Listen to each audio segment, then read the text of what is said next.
You're not going to make me believe that they're going to build a machine that can do what Mexicans do for this country. Well, what they should be doing. Strawberries is going to come smash. What they should train them to do. Strawberries are going to come smash? What they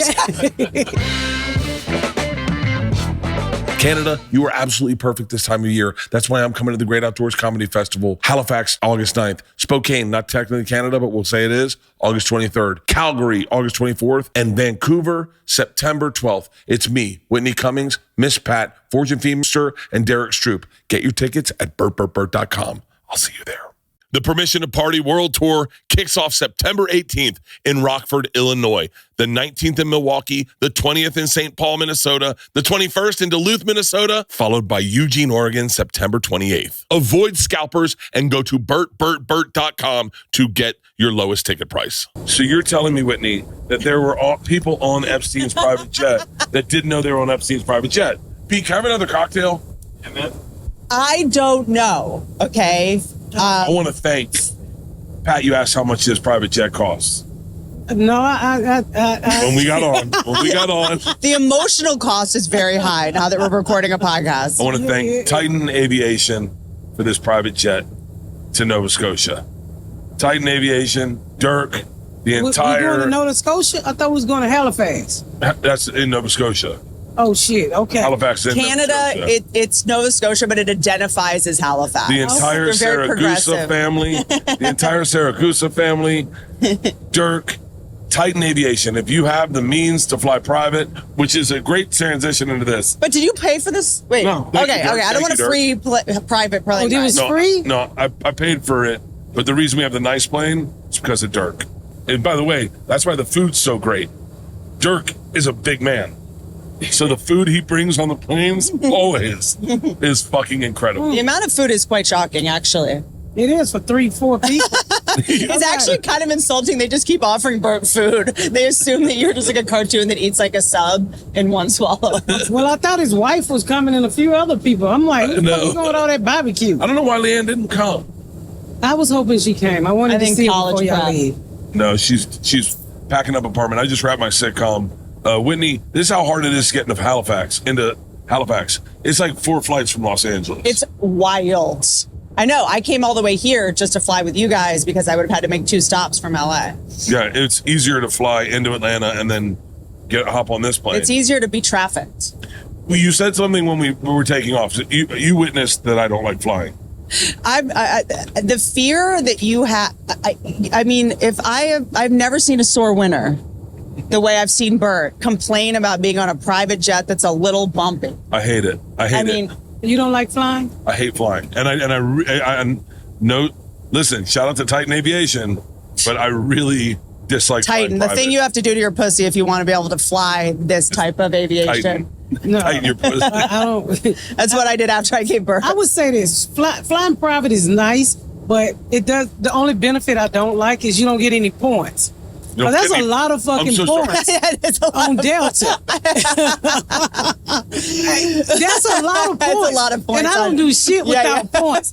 And when Bert invited me, I was like, if I'm not going to get a round trip ticket. That's a lot of fucking points. And you can write it off because it's a work expense. So it's but I'm just saying the points. No, dude, that's Dirk. You need to set up a points thing where I fly enough, I get 1 free. It's like a Subway. It's like Blimpies used to do that with subs. You have 10 Blimpie subs, you have 12 free. 11 free. I would not apply for a credit card if the points ain't right. Hold the mic closer to your mouth. I wouldn't apply for a credit card if the points ain't right. Everything I do is about points. And then do you use the points? Because what I know, but I used the points last year for all my Christmas gifts on Amazon. No, that's white girl shit. I use my shit for traveling. Okay. Like when I go, so every year I take my family on a vacation. Oh, it has to be non-work travel, right? Because you can't write that off. Yeah, you take your family on vacation? The whole family? Yes. Yeah. Yeah, so what the fuck are you talking about? No, okay, so you talking about Texas. Listen, everything. You gonna make me tell on myself. I'm not hearing about no non-right shit. Be quiet. As I was saying, I take my family on vacation, so whenever I use my American Express, I make sure I get enough points or Delta, whatever. So, like, can I write this off?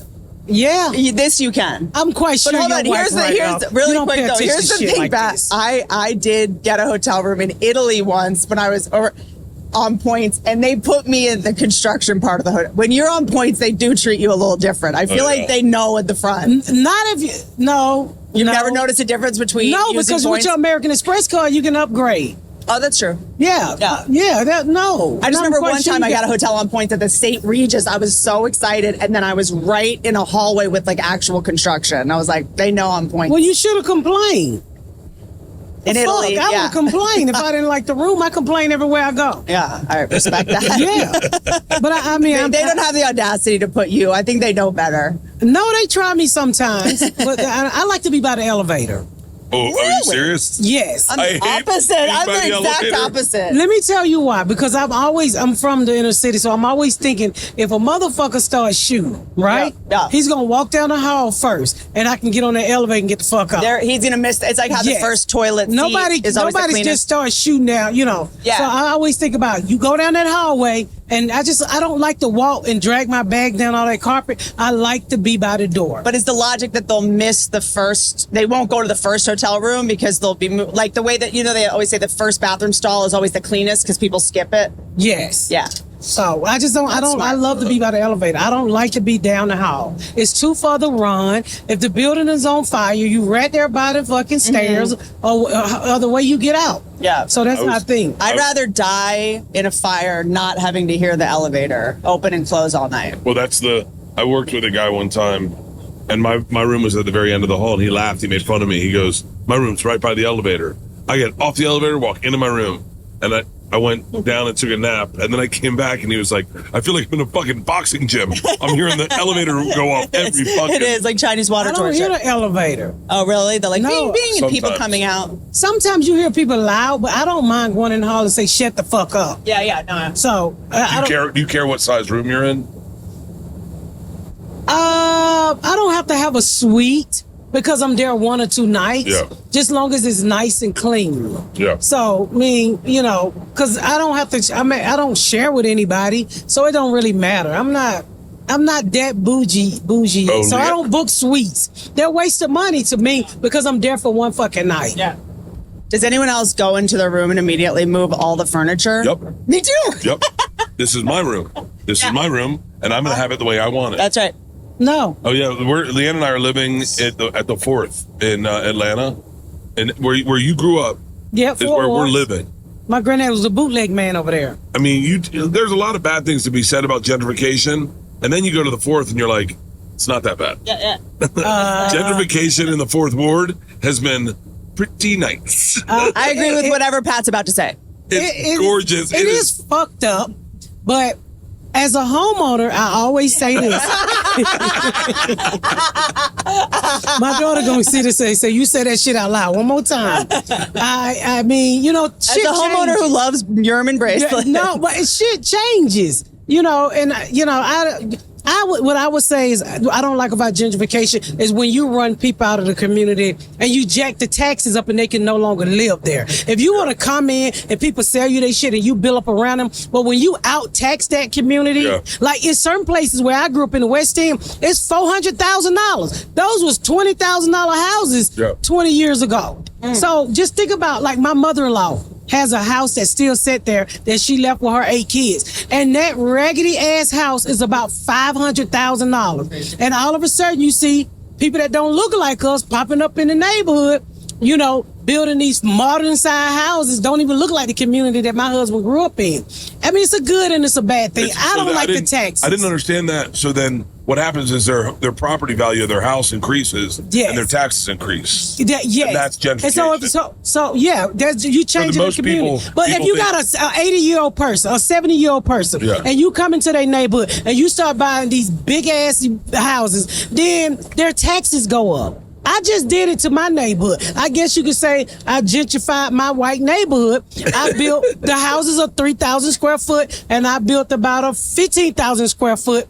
And my neighbors are all 70 and 60 and 80 years old, and their taxes went up. So I'm quite sure they like this black bitch made our taxes go up. If you would listen to me about tax write-offs, you wouldn't have this problem. I got my tax write-off. I'm just saying. But that's gentrification. So I think for most people, my mom included, gentrification is you just clean up a neighborhood. Well, Get out the riffraff. Well, it is, but then you start moving people around that can't be moved around or Right. can't afford to be moved around. That's the problem. Yeah. When you got somebody older in the community, been there 30 years, and you raise their tax. But the city of But Atlanta, their offspring are psyched about it because they get to inherit that property. Yes, but if you still got that mama there, Yeah. it's a problem. But the city of Atlanta did cap for elderly people Oh, that's that you good. can't run them out of the community take this with property. higher taxes. So I think that's a good thing too. can't roll But them. I always say, come on, gay men, and fix up the community. That's right. That's right. Come on. Yeah, gay plant men. the flowers. Bend over with your booty shorts on. I appreciate you, but you know Fourth Ward is, it's beautiful. it's absolutely gorgeous. The Beltline in Atlanta. Atlanta's one of the prettiest cities I've ever been to, Yeah. and I've been there a bunch, but it's changed so much. It's grown a lot. I mean, The from West when End- you moved to Indianapolis to coming Oh, a back, lot. it's crazy. It is fucking crazy. And you know what's crazy? Because I moved back from Indiana, and I have a house in Riverdale, which is by the airport. Which it was when I moved there, it was white. Now it's turning again. And when I moved back and found out how much rent was, it blew me. I have a house that I rent for like $1,100, 3,500 square feet. I'm generous, you know. I don't need to make any money. I just need my mortgage paid at the time. Well, when I rented a house while I was building my house, $2,600. $2,600, and the house I was renting was bigger than my house was bigger than the house I was renting. And I was like, when the fuck did rent go up like this? Rent is Yeah. so high in Atlanta, it is fucking ridiculous. It's crazy that rent's higher than mortgages. Well, also It was there's- higher than the mortgage on the house that I built that was 15,000 square feet. It's like the new Hollywood though too. So much stuff is shooting there. They can, and they're. Do you think for the rent, they're like, oh, this is the Hollywood idiots coming in, you know, that'll pay it. Well, when I shot the season 1 of the Ms. Pat show, I rented an Airbnb and it was $5,000 a month. Hang on. Can I tell you? I was going to rent an Airbnb for this season, and I couldn't find one. I couldn't Wow. find one, and I was like, man, this is insane. The rents are crazy. But if The it's a work Airbnbs are expense, it crazy. really only costs $2,500 because you're writing it off. I think we should talk when the camera go off. This is the breakdown I got about this. This is what really upsets me about Los Angeles, and the thing about Atlanta is there's a lot of good crews in Atlanta. It is. Now listen, there's only so many. There's like maybe, like I'm being real, there's like 5 good crews in Atlanta. So you can only really have 5 great productions going on at once. Once you're the 6th production, you're kind of gonna.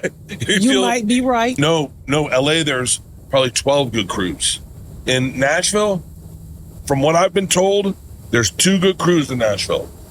And now the tax incentives are such that in Nashville and Atlanta, above the line, you still get your 30% off. Yes. LA won't allow above the line. They do below the line, but above the line is where, you know this more than I do, Whitney, but like above the line is, explain that what that means. Above the line are the pedophiles and criminals. I'm above the line. And psychopaths. By the way, you're above the line, and so is she. And below the line are people with integrity that have actual skills and make the show. People that make this show. The above the line are the ones that take the credit for it. The above the lines, executive producers, DP, Directors, directors, yeah. and that's where a lot of the money is spent. Correct.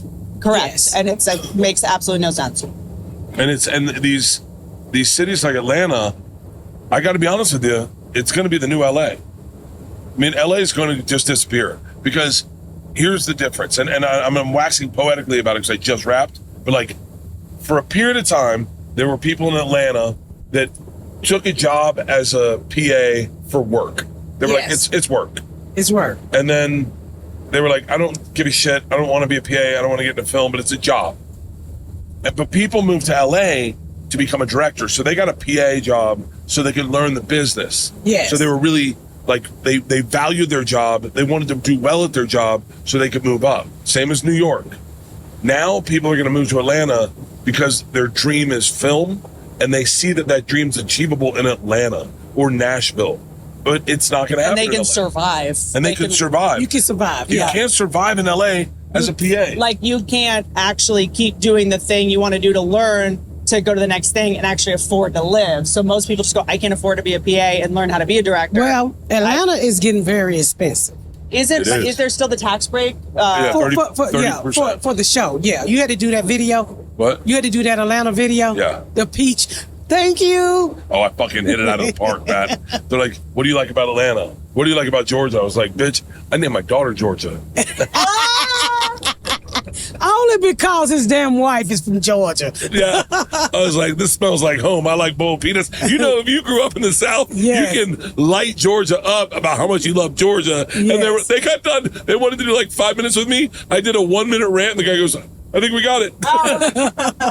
Yeah, you have to do these Georgia peach videos for the tax break saying thank you. Sure. So they're really cool. That's been happening for like a minute now, though. Yeah. Also, the coast. What's up with the coast of Georgia? I don't think I've been to the. That's where, It's like stunning, right? Oh, it's gorgeous. I've been Tybee South Island. Carolina. Tybee, no, I have been there. Tybee Island. Tybee Yeah. Island, Savannah. Oh wait, those are all. It looks like you're. Coast of Georgia is gorgeous. It looks like you're in like Georgia's gorgeous. I love my state. That's why everything I get, I'll be like, I have to shoot at home. What's like the catch? I love it because I'm looking to not live in California. Every state has a catch. Oh, a lot of black people. Yeah. Yes, It's almost too many. Yes, no, it's almost, not. It's almost too many. It's no It's a such black thing. city. That's like going to Detroit saying it's too black. It is. It's That's so like black. going to There's a Wisconsin joke saying I it's had. too white. There's a joke I had. You don't want to know how many. There's an analogy. You don't know how many black people are in Georgia? Many. Close your eyes. That many. Oh, that's a good one. Is that many? Is that many? Yes, it you is. go to Atlanta, it is. Can I tell you? And I makes me mean this feel for safe. real. I don't. You know, when you're in LA, I really feel like LA is segregated, whereas Atlanta's not. And No. Atlanta is. You are interacting with everyone all the time, and you don't get to meet that many different black people. Like in LA, you get like a couple different like That's flavors. because and I tell you the experience that I experienced when I shot the pilot of the Miss Pat show. So I remember we were high crew, and we would, you kind of say, bring in some diversity. Yeah. Because if not, the whole crew would show up white. And it's just not fair. I want to see everybody. When I built my house, I hired every race I could. So when I shot the Miss Pat show on the pilot, I was like, hey guys, I want to see everybody out here working together. I know, I mean, if I hire you and you bring in the sound, bring everybody with you. The crazy part about this, you can't ask someone their ethnicity or their race. Yes. Whatever we're saying, you're not allowed to say like, can I get a black grip?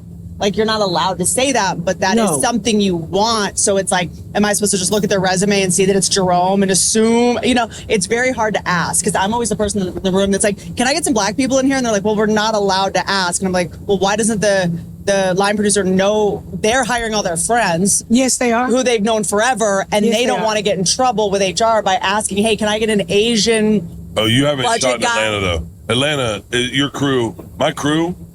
I My mean, crew was pretty white. my crew was pretty black. Was it? Well, I don't know. It's kind of like My crew is black. My Your crew is black. gay, women, then white and black men. My crew was black, gay, Jewish. Puerto Rican, Yes. Cuban, Nice. Jewish, Well, of course, Dominican. Jewish. Like a lot, yeah. I just, you know what? When I'm doing it, I just like, I just like to hire everybody because I've had the same caterer for all 5 seasons, and when I go over to shoot the court show, anywhere I go, I take him with me. Yeah. So I just attach myself camera girls. Yeah. Like I remember when Raven came and directed the Miss Pat show, and she was like, "What the fuck did you get women behind the camera?" I said, "I found these bitches, and they're never going anywhere." Alec Baldwin didn't kill all of them. There's a couple left. I love women behind the camera. I love to see them in men positions. I really do, because if not, it's You just want a people man. with something to prove. Well, yes. That's what I'm going to say. I mean, women usually have to work twice as hard to get half as far, and they're just going to work harder. Yes. And they probably have to get home, and and they're insecure, and they have something to prove. So I'm always looking for that diversity everywhere. Sometimes you wake up and you go, damn, I want a steak today. But you don't have time to go to the grocery store. Your day's packed. That's when Butcher Box has your back, just like mine. You can skip last-minute supermarket sweeps or impromptu chop challenges with whatever's left in your fridge. Butcher Box delivers better meat right when you need it. ButcherBox delivers better meat and seafood straight to your door, including 100% grass-fed beef, free-range organic chicken, pork-raised, crate-free, and wild-caught seafood. All ButcherBox proteins are sourced from partners who meet strict animal welfare and sustainability standards. That means no antibiotics or added hormones ever. Whether you're feeding a growing family or trying to eat clean without the stress, ButcherBox offers curated and fully customizable plans that fit your schedule and your preference. And as a certified B Corp, ButcherBox is committed to high standards from how the animals are raised to how their team supports workers and reduces environmental impact. Plus, every box ships free, always includes member-only perks like recipe inspirations, tips, and exclusive deals to help you make the most out of every meal. Let me tell you, there is nothing better than the peace of mind to know that you have a freezer packed with fantastic meat, knowing you can grill it that night. It's almost like you were the hunter. It's like, it must be what like Rogan and Cam Hanes feel like every morning when they wake up. You just go to your freezer, pull something out, defrost it. It's ready for you that night, and it's fantastic. Right now, ButcherBox is offering, damn it, my mouth's watering. I don't know if you can hear this. My mouth's watering. I want, I'm going hardcore keto. As soon as I get done this TV show, I'm going hardcore keto. ButcherBox, you're my guy. Right now, ButcherBox is offering our listeners $20 off their first box and free protein for a year. Go to butcherbox.com/Bertcast to get this limited time offer and free shipping always. That's butcherbox.com/Bertcast. Don't forget to use our link so they know that we sent you. My life has been a little crazy these last 2 months. We shoot usually until midnight, and that's a little too late to start drinking. Often, if we have an early call. And you know what helps me wind down? Cornbread Hemp's CBD gummies. Cornbread Hemp's CBD gummies are made to help you feel better, whether it's stress, discomfort, or just needing a little bit of relaxation. They only use the best part of the hemp plant, the flower, for the purest, most potent CBD. Formulated to help relieve stress, discomfort, and sleeplessness, all products are third-party lab tested and USDA organic to ensure safety and purity, and these things are awesome. Low-key awesome, meaning like low-key, take the edge off a day awesome. Low-key, get on your phone, do a crossword puzzle. Next thing you know, you're sound asleep in your bed awesome. Right now, Bertcast listeners can save 30% on their first order. Just head over to cornbreadhemp.com/Bert and use code Bert at checkout. That's cornbreadhemp.com/Bert and use code Bert. I want to know this because I experienced a tad bit of the like, back in the day, they go, we got a white hairstylist for you. No. And you go, yeah, exactly. You go, I need a black woman to do it. Yeah. Yes. And when you have an all-black crew. We should have a right as an African-American woman to say, I want an African-American because my hair is not like your hair. Well, today it's more white than mine. Well, neither even my weave. You can't handle this. But also, there used to be in the union. I don't know the situation right now. Got in trouble for saying this out loud, which is it's not a requirement that hair people can do black hair.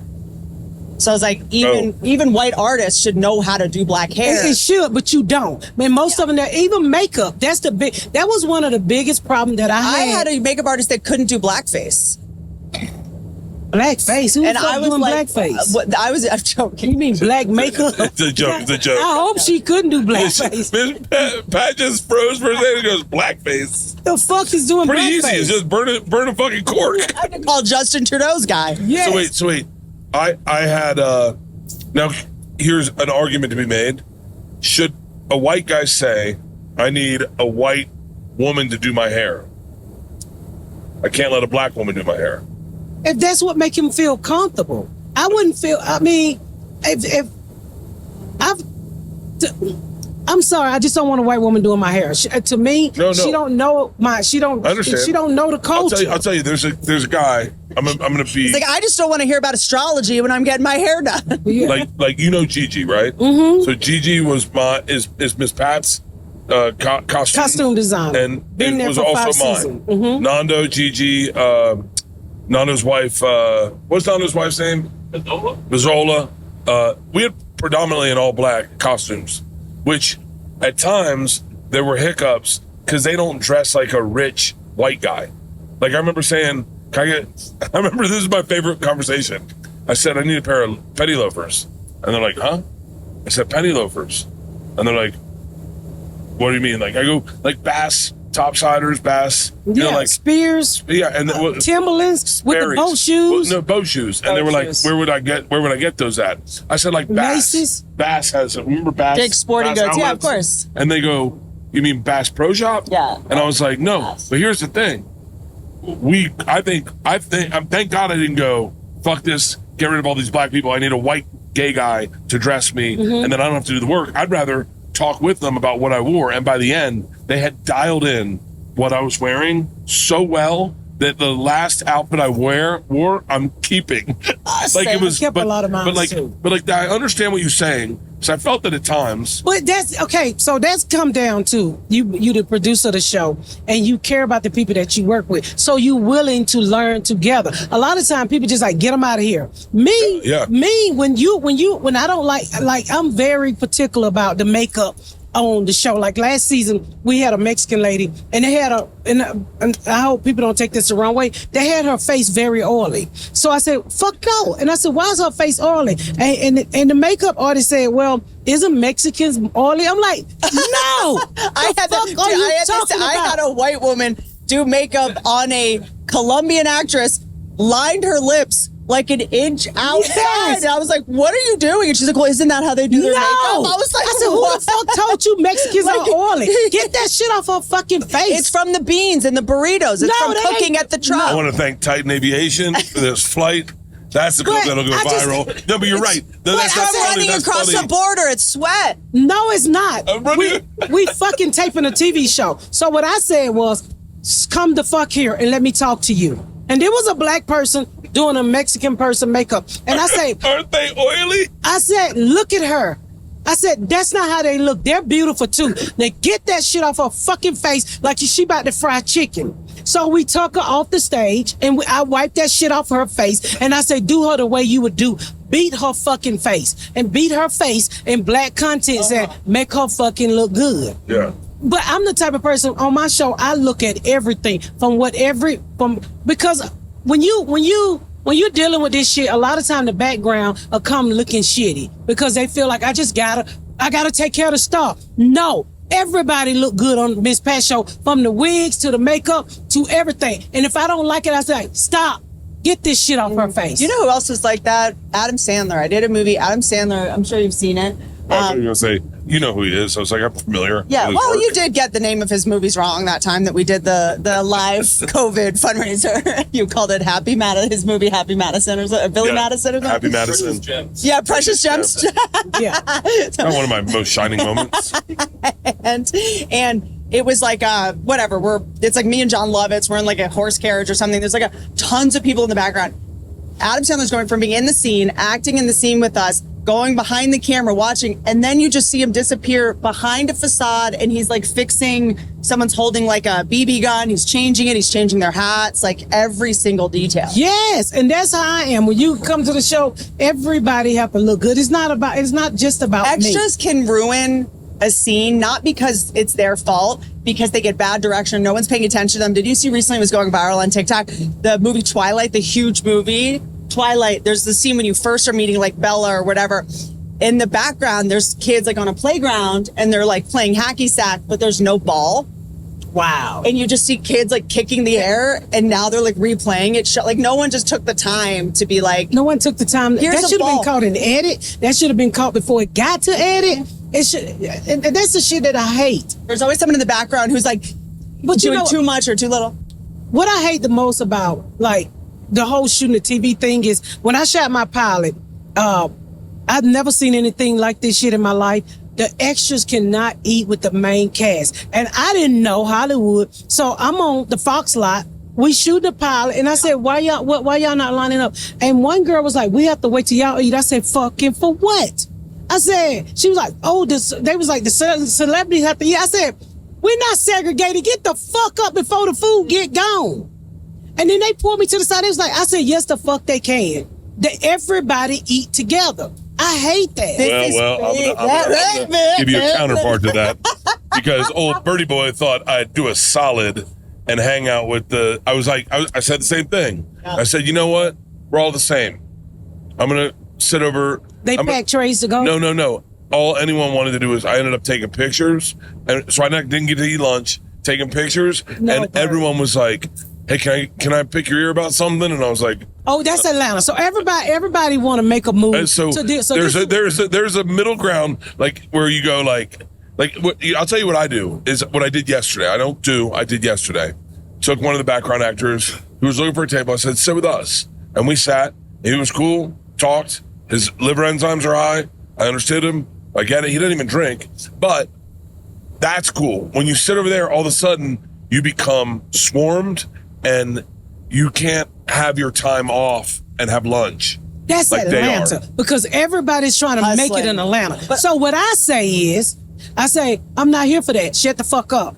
I'm gonna give you some food. I'm not here to make no deal. I'm not here to make no deal. Shut the fuck up. And I'm not taking no picture. You better eat this shit because we all gotta go back to work. Can I let you listen? Will you listen to my rap album? Do you have any music contacts? Yeah. And I'm like, no. And the one other thing is, to me, I want to make friends with everybody is my problem. So day one, I'm friends with all the background actors. And then day two, they need me for something else. And I'm like, how was your weekend? And I'm like, all of a sudden, I'm like, oh my God, now I feel bad if I don't say hi to you every morning. Now I invested in your life and I'm taking, but that I end up distracting myself because I don't have the same boundaries as you do. And I don't emit the same terror. Bert, you went wrong because you went back there to sit with him. I'm not going to do all that. I'm going to let him eat and not with me. I still eat in my trailer. Of course. I'm not going, and if I'm eating out, I go out and sit, but they go over there. I'm just saying, I just thought it was unfair to have them wait. Agree. There's a responsibility, I believe, there's a responsibility when you're the number one on the call sheet. Yes. To make sure everyone feels equal. Yes. Make sure no one feels like they're this is a bad day. Yes. And make sure everyone's having fun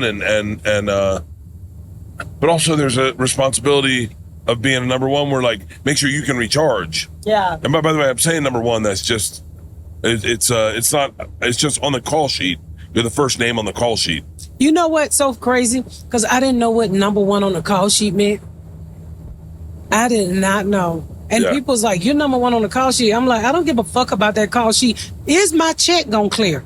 Yeah, everyone else cares though. Everyone else does. Yes, I learned they that. care a lot. Wildly. Because that's the other thing. It's tricky because no one warned me about how much it actually sucks to be the boss. How much it sucks. You think you're hanging out with people, but they're kind of they're always lobbying. Also, by the way, if you want to hang out with extras, do you guys want to sit with us? They're like, oh God, now I have to go sit with I have to go hang out with my boss. They still know that you're their boss. They're not hanging out with you necessarily because they want to. You find out later, they feel like they have to, or they're like, I'll be nice to her because then she'll give me some other thing. And then all of a sudden, I remember I'd be friends with extras, and then by the end of the week, they'd be kind of aloof with me. And someone's like, yeah, they want you to give them a line. That's why they're being nice to you, idiot. Yeah. And I'm like, I thought we were friends. That's so stupid. No, I never thought that. I mean, I don't know. I'm pretty insulated because Leanne was there. Yeah. So I'm pretty insulated. And Leanne's no, last night we're at the bar. You can't say that out loud. 100%. She is so good. This guy comes up. That is such an ugly word for white woman. I love that word. And by the way, Leanne, I think would own it. Look, I never knew what was until I moved to Indiana because there's a lot of in Indiana. Listen, I was doing stand-up one night and this other guy went up, a black guy, and he called a white woman a and she bust out crying. And I was like, well, why is she crying? And then one of my friends was like, he called her and I'm like, the fuck is a Here's the thing. I do want to break down that word because it is the word you can't come back from. If we're together, if my guy calls me that word, there's no turning back. It's never no, the same. I call Leanne jokingly. I would never be like. Saying it seriously? Yeah, I would never say it seriously. I say it jokingly. A guy wanted a picture last night, and Leanne and I was Leanne, me, and Tony Hernandez were having a real conversation, and the guy was like, "Hey, I hate to be the guy that interrupts," and then she goes, "Then don't be that guy and walk the fuck away." And he went, "Excuse me?" She goes, No. You said you establish boundaries that you don't want to be that guy, then walk away. I love that. And the guy goes, "Oh yeah," and he walked away. She goes, "You were saying?" And I was like, "Oh, that's." No, that's a bad bitch. That's a bad bitch. That That's to a me bad is so bitch. fair. It's so respectful. She protected him from embarrassing himself. She Well, protected she you. protected you. I hate to He be was that guy. Then she goes, then don't be that guy, and walk away. He was being Have a some cunt. dignity and walk away. And I Love was it. like, what Love the it. fuck? That was the best thing she could have done for that guy. That was the nicest. It was, thing she could have but it done. was a really moment. Like the guy that produced my show, I've known since we were in like 8th grade. What happened to his tooth? What's the story? I have no idea. I love it when guys are like best friends and they know nothing about each other. No, I don't know. He I don't know. I love I'm sure it. he's gonna be He has like a chipped tooth that he hasn't get fixed. It's so hot. His producer, I've worked with him before. He's gorgeous. He's so gorgeous. Cuban, deep voice, love him. blue eyes, Scraggle tooth. snaggletooth. Just like Leanne used to have a snaggletooth. Ooh. My favorite thing about her. Love it. But and I've known him since the 8th grade. And so last night we're having a moment where we're like, you know, it's like, dude, he moved to New York when I moved to New York. He was a PA. He had dreams of doing this. Now he owns his own production company. He produced my show. We're having a moment. And this guy's like, I hate to be that guy. And Leanne's watching us have this moment. She goes, then don't. Then don't. I wouldn't be like, I hate to be this guy, but I think I'm going to rape you. Then don't. Then don't be that actually, guy. you know what? Do it. Then it won't be rape. Do it. It will be right. I'm agreeing. No, I'm not Oh, if I well, say yes. That's how true. you outsmart them. Yeah. Well, you know, somebody got raped one time and she asked him to put on a condom, and so that was consent.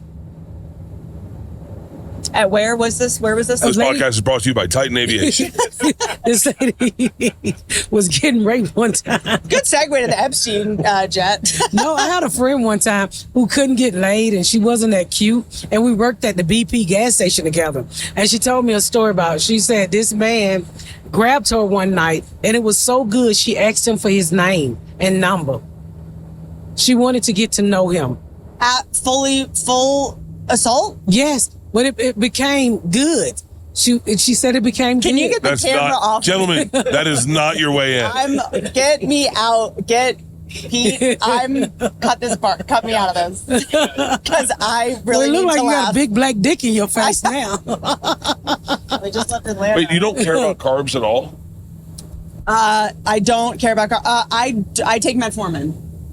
I take metformin. Yeah. What do you So take? I You eat diabetic? Wait, No. can I eat carbs? What do you take Yeah, metformin for? I don't know about your body, Bert. I don't know what you're up to. It My doesn't body's add a up. mess right now. It's not Production body is not a good body You're for me. like What are you taking metformin for? I take it for like cancer prevention is one of the things, and it makes your Nice. body not produce sugar or not process sugar. Sorry. Nice. I'm on metformin. Why are you what are you I doing? don't know. I feel like you're my Who the sister. fuck said Ever since I metformin? found out you're 10 years younger than me, I'm like, that's my Wait a little minute. sister. Who the fuck said metformin keep people- Metformin. Okay, sorry. I need My to get husband into knows. like science mode. We're in like goofy mode. It's a diabetes medication where in a lot of the studies the people had half the incidences of cancer because it stops sugar. Like that was just like an accidental byproduct. And so I take it. So My you- doctor tells me to take it. Hang on, let's use the word doctor. Or do we say doctor or do we say doctor? No, it is Jocko Willink and Joe Rogan and Wait, it's- Duncan Trussell prescribed it to me. I The get comedian? it from the ways to well.net. That's what I was about to say. They're not- Comedian Trussell? Wait, you With a mean two. you mean With a two. Wait, you mean what's her name? There's a vending machine. You mean Brigham? You mean Brigham? It's on it. Dr. Brigham? Dude, his name is Aubrey Marcus. All you do you have to sign an NDA, and then you have to go onto his property and do a bunch of mushrooms in a bikini, and then eat out his polyamorous girlfriend, and then she will squirt medication out of her pussy. What you know what's crazy about Austin is like you may think that like the comedy scene's building there. No. Comedy scene is in its infancy stages compared to the wellness scene in Austin. The wellness scene in Austin is wild. We have the same doctor. His name's Brigham. I think is he a doctor? He runs Y'all just ways. letting this random white man Brigham's give hearing y'all this. medication? Brigham's like my guy. I text He's Brigham. I have a guy like that too, but he's really a doctor. No, actually- but they have doctors there. There are doctors, but they do blood work. They draw your blood. They see where your bad levels doctors are. out there. That we And, can say that. and these are not bad doctors. They are at the forefront of longevity, is what I'd say. So they prescribe peptides. Which we have they prescribe which, by the way, testosterone. as someone that takes all of it, we have no cross-sectional studies. Zero. Because it just started. So to say that it did extend our lives, we're the guinea pigs of it, and we have no idea if it's actually going to. But I'll tell you right now, I bench 325 pounds. My dick gets hard every morning, and my liver enzymes are perfect. So shout out to fucking Brigham. And you have no way of checking that because they're sending you a PDF file that they wrote up themselves. It doesn't matter. We don't know. I feel good. Oh, I Yeah, think that- he know that's if- all that matters. Whitney, I think he know if his dick get hard every Oh, morning. that's true. But all this like It's his blood dick. work and all this Testosterone's stuff, crazy. The hottest girl I've ever seen will give me a document that she'll DM Yeah, it to she me is. from her TikTok, and she's like, I'm a nurse, and you're just like, okay, I don't. It's this might be real, it might not. Rogan probably got you involved with them. He got me involved with them. Leanne's involved with them. My daughter George is involved with Right. them. Like all of us, it's just, you know what? It's a concierge No, dog. but also Yeah, the one it's thing I concierge. say is It's like, concierge, also, yeah. I have one. if all the people that can use them are rich, and if you're rich, you're already going to live longer. You're already going to feel hopefully a little better. You said the most profound statement. I mean, I don't know if I said this already. The only people that enjoy private jets are poor people. Yeah.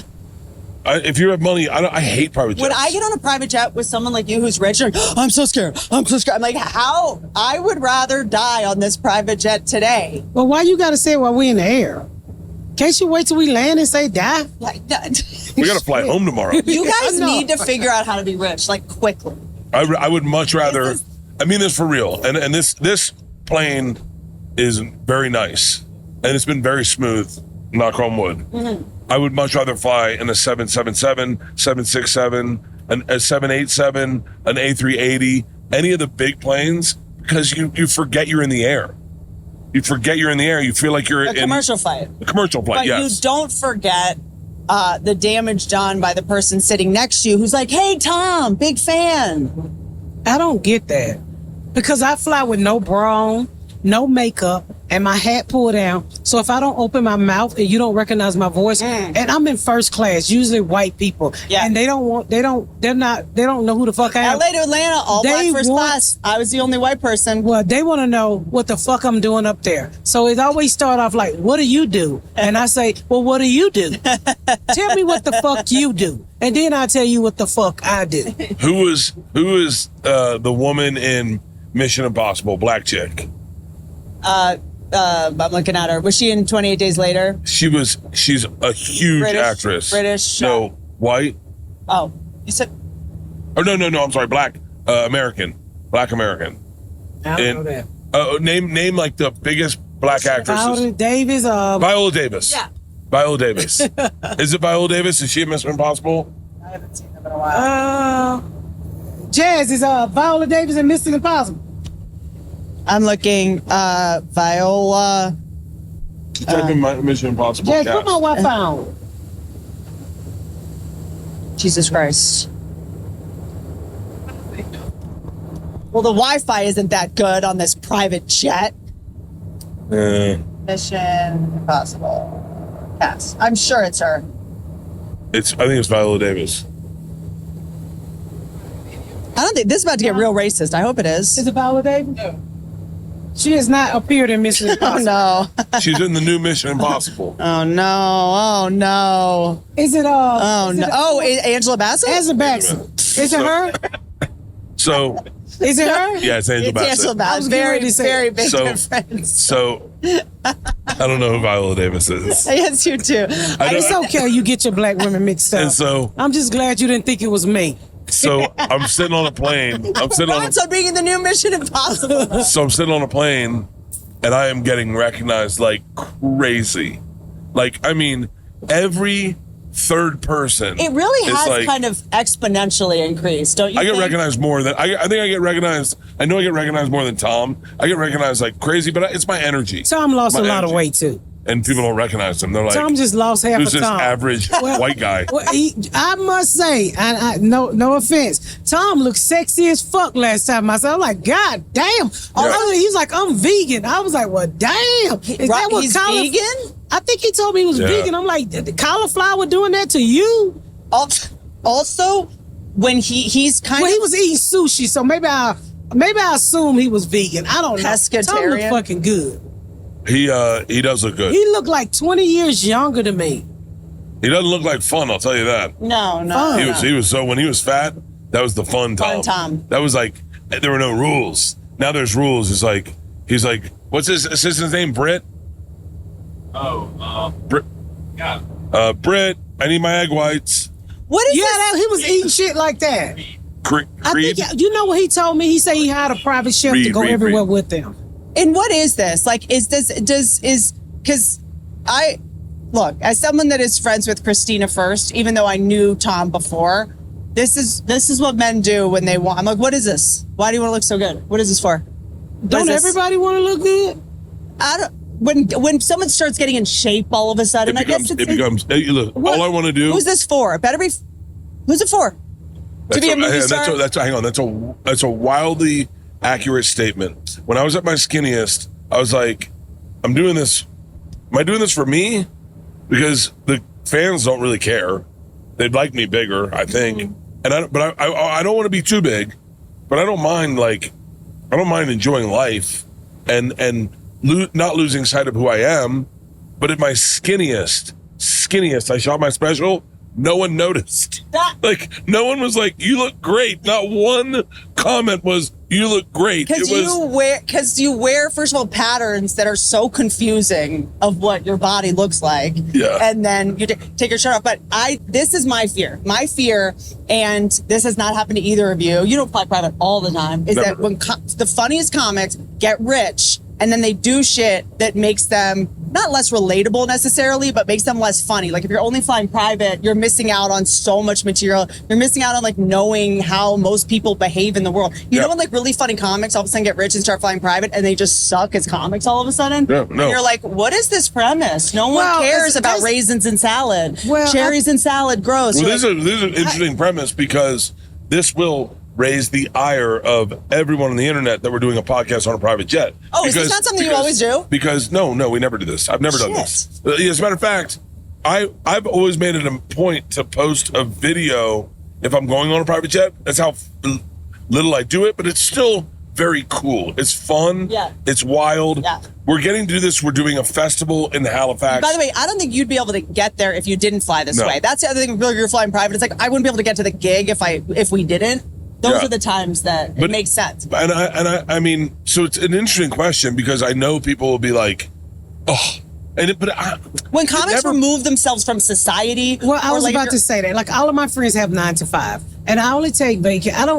I really consider myself, I don't have a lot of rich friends because I still have the friends that have 9 to 5. So when I go on vacation, like I'm going to Japan with my friends and family, and I will put the trip on layaway and I will make payments like my friends because I do. I don't just pay. I would say, this is what I say. I say, I buy the flights. Y'all pay me back monthly until we go. I said, because I plan the whole fucking trip. Yeah. And I think I like being around regular people because it allowed me, like you said, to create material. Yeah. Nobody wants to hear anything about how to get a tax cut for a bracket that they're not fucking in. Yeah. It's boring. Yeah. People want to hear shit that they can relate to. So when I'm hanging out with people that's going through regular life shit, I get to talk about regular life shit. Yeah. You know, I still get a phone call from my sister who smoked crack, who always trying to get a fucking cash out. And I'm like, I mean, there are comics now, you see, they're like, so anyone, what's the deal with when you're in your ice bath and you can't take it with you to the Mandarin Oriental and you got to just ask the front desk for ice? It's like, I'll tell you what I noticed. There's comics who are the definition of a hack. And I'm not talking about like airplane jokes. I'm talking about trying to think what the market wants and saying what the market wants. Okay. Now, whether or not I fly private has nothing to do with my voice. My voice has always been authentic to who I am. Agreed. Listen, I do fly private. I do not like it. That is also my voice. I don't like it. I do not fly private. I need my points. We all know Ridge. They make great wallets. They make great luggage and premium everyday gear. But right now, they're doing something insane. They're doing their legendary sweepstake for the 5th time, and this time is crazy. 2 lucky winners will get to choose between, this is wild, a $300,000 Lamborghini Huracan Sterrato, $150,000 Hennessy Velociraptor, or $100,000 in cash. There's only 1,500 of these Lamborghini Huracan Storados that exist, and Ridge is giving you the chance to own one. This Lambo is the world's first off-road supercar. It's a naturally aspirated V10 and has 610 horsepower. Can you imagine driving this thing around town? God, and it's beautiful. The Hennessy Velociraptor also has insane 558 horsepower twin turbo. It's basically an American muscle car that is put into an all-terrain truck. There's no reason not to enter. You can enter completely for free at ridge.com. So why not take your shot? And if you want to boost your odds, every dollar you spend on Ridge's site gets you one additional entry. So grab a Ridge wallet, power bank, phone case, whatever you need, and rack up those entries. Dude, everyone get all your Christmas presents out of the way right now. Every dude in your life, get him a Ridge wallet, get a phone case, get a power banks. Dude, power banks fucking rock. Do all your Christmas shopping right now, throw it in your garage, know that you're done, and then you get a chance to win a Lambo or a Hennessy Velociraptor, or maybe just $100,000 in cash. Ready to upgrade your wallet and maybe your ride? For a limited time only, head to ridge.com/Bertcast for 10% off your order and a chance to win Ridge's biggest sweepstake ever. A Lamborghini Huracan Storado, a Hennessy Velociraptor, or $100,000 in cash. No purchase necessary to enter, but every dollar you spend gets you more entries. That's ridge.com/Bertcast. After you purchase, they're going to ask where you heard about them. Please support our show and tell them that Bert Kreischer sent you. I remember the first time I noticed thinning hair. I was 22. And I leaned over, and the girl I was dating said, "Ooh, I think you're losing your hair." Oh my God. It was like starting to dig the grave you were going to be buried in. I was like, so I'm going to be that guy? I'm going to be bald guy for the rest of my life? And I did something about it. So if you're noticing you're getting thinning hair, do something about it. Hims is offering 100% online access for prescription treatments for regrowing hair in as little as 3 to 6 months. So you can see a fuller head of hair by fall. Hims offers convenient access to a range of prescription hair loss treatments with ingredients that work, including chews, oral medication, serums, and spray. Doctor-trusted, clinically proven ingredients like finasteride and minoxidil can stop hair loss and regrow hair in as little as 3 to 6 months. You shouldn't have to go out of your way to feel like yourself. Hims bring expert care to you with 100% online access to personalized treatments that put your goals first. No hidden fees, no surprise costs, just real personalized care on your schedule. Think of Hims as a digital front door that gets you back to your old self with simple 100% online access to trusted treatments for real health concerns all in one place. Listen, this is my hair. It's still here, right? I'm 52. 30 years ago, I noticed I was thinning hair. 30 years ago, and I still have it. It's because I did something about it, and you can do something about it too. And by the way, every guy goes through this. For simple online access to personalized and affordable care for hair loss, ED, weight loss, and more, visit hims.com/Bertcast. That's hims.com/Bertcast for your free online visit. hims.com/Bertcast. Individual results may vary based on studies of topical and oral minoxidil and finasteride. Prescriptions required. See website for full details, restrictions, and important safety information. I remember when there was a time when I got shamed for, I made a comment about flying first class, and the internet went crazy, and I went, and they're like, show your privilege much? Humble brag. And I was like, what? Yeah, but you do lose sight of regular life when you make money. Well, that's that, but also that is relatable also. It is. The second you become the comic that you're walking on a private with like a briefcase and you're sitting down and all this is normal, that's when I think it's listen. This has to be normal for Rogan, but his life is different than everyone's. Yes. Like I guarantee you Rogan's hasn't flown private in probably fucking 5 years. When's the last time you went in public with Rogan around a lot of people? I've been flown commercial. Yes. I've been with him in public a bunch. Well, I wouldn't fly. I wouldn't post it. I'll tell you what. Let me tell you something. And I apologize, Joe, if I'm oversharing. We went to dinner recently, like 2 months ago, with a list of celebrities. Yeah. And it's after UFC.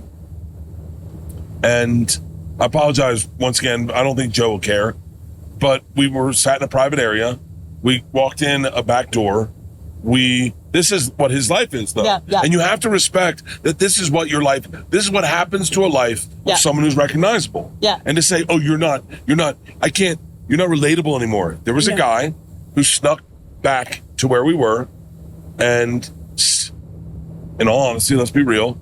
Sorry, Joe, if this bothers you. He recognized me.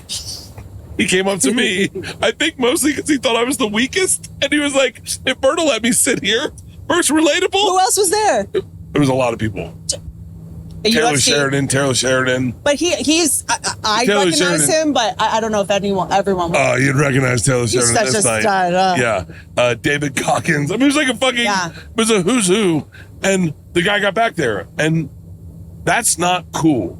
And by the way, when we're talking to sitting with extras, Joe got upset. And he was like, yo, how the fuck did this guy get back here? Yeah. But you have to allow Joe that private time. Also, by the way, it's Texas. People have we weren't in Texas. Oh, where were you? Vegas. Okay, I don't know about the guy. I was in Vegas with Rogan, and it was like a last minute thing. It was after Andrew Schultz's wedding. It was me, Lex Friedman, David Goggins showed up and met us at the Wynn. Rogan's wife. We're walking through the casino. I went and did something else and came.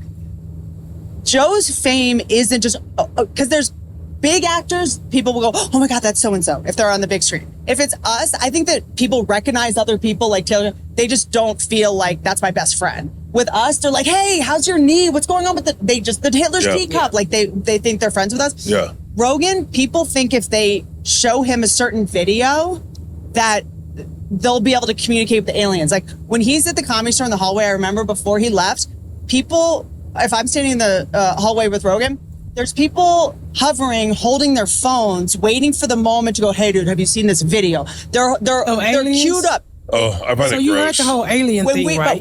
But when we were in Vegas, people try to provoke Joe also. This is a big thing people do. By the way, I think this is what's going on with the dildos and the WNBA too, because people are betting on it, whatever. But I love watching you not know what someone's talking about. It is my favorite thing. Your head goes like this.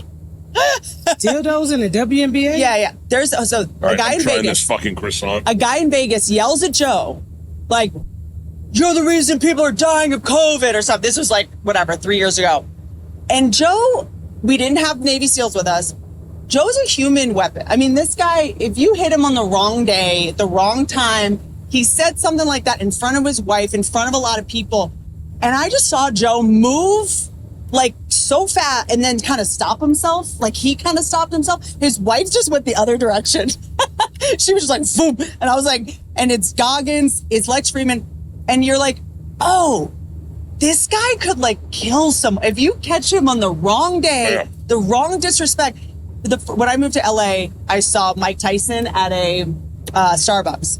And I'm like an idiot. I'm 22 years old. And I'm like, Mike Tyson. He's got 4 bodyguards. And I'm like, Mike Tyson, like, oh my God. And I'm talking to the bodyguards. And I was like, you really think he needs you? And they were like, oh, no. We're not here to protect him from other people. We're here to protect other people from him. Like, we're prepared to fight him at any moment. And that's why you need bodyguards. Yep. I don't need anybody. So I was like, Rogan also can't go in public because no problem. Something gets out my face. When you walk around with the MMA fighters, people want to remember when someone tried to provoke Mike Tyson on a plane? Because if Mike Tyson punches you, you have a retirement fund for the rest of your life, you know? So people... Not that guy on that plane. Yeah. He got fucked up. Yeah, he did. Remember that? Yeah. But if you're an MMA fighter, aren't you legally a human weapon? And if you even respond, it's assault. I think when you a celebrity, people try to provoke you all the time so they can get a lawsuit. Yeah. You know, and I've learned to calm the fuck down. Yeah. Before, when I didn't have any money, I'll fight you in the street all day long. But today, I'll be like, you know what? You have a nice day. Yeah. Because you're not gonna get my money. Yeah. Kiss my ass. Yeah.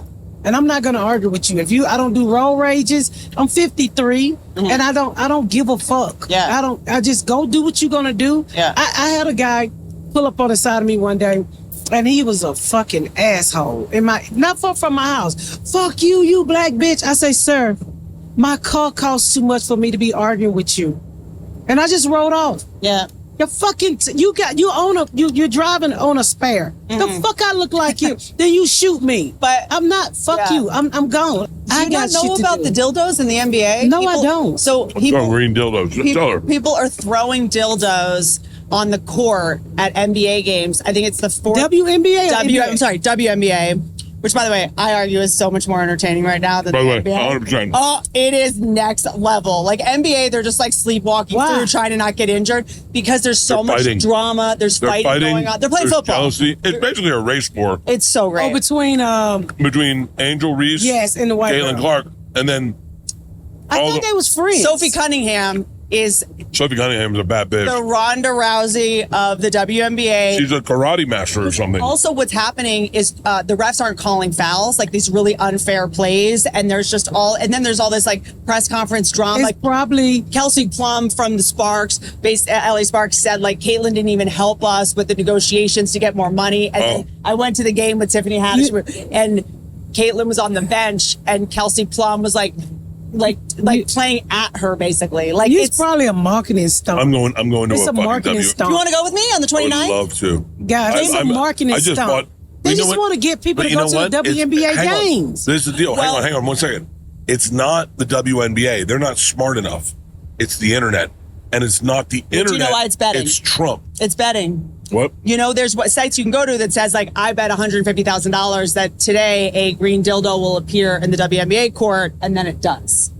So if you do that, betting on dildos? You can bet on. I bet that this game, Sophie Cunningham is going to get 2 technical fouls. You can bet on anything, and now there's this like betting culture where you're like a simulator of the game, and then you can make something happen that you Shout bet out to on Barstool and Titan Aviation. And that's like when those guys broke out of jail and they was betting on them who was gonna get caught. So you can you can say I bet that at the game in Phoenix tomorrow night there's going to be a blue dildo on the court, $150,000. You throw the blue dildo on the court. You allot for bail money, lawyer money, whatever, and then you take home $100,000. So what they're doing, goes back perfectly. What they're doing is they have metamorphosized politics into WNBA. Sports. Into like Caitlin Clark versus Angel Make the Reese. black and the white woman argue.